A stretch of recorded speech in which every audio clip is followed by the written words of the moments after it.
Magandang araw. Narito ang isang balita ukol sa dagdag sahod ng mga government workers sa taong 2024. Ito ay mula sa DZRH News TikTok account. Ating pakinggan ang balita. Sa panukalang mahigit sa 5 trilyong pisong national budget para sa susunod na taon ay may nakalaan ng 16 billion pesos para sa pagtaas ng sahod ng mga empleyado sa gobyerno.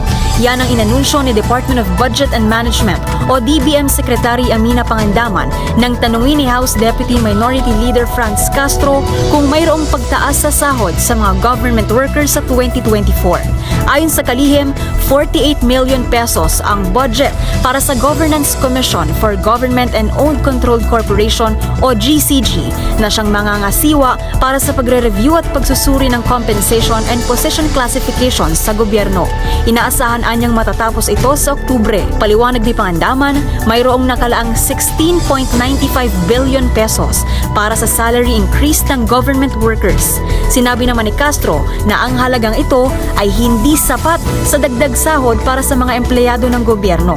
Anya, maliit daw ang halagang ito. Samantala, siniguro naman ni Speaker Martin Romualdez na ang kada sentimo ng panukalang mahigit 5 trilyong pisong national budget ay gagastusin ng tama at may serbisyo anyang kapalit mula sa gobyerno.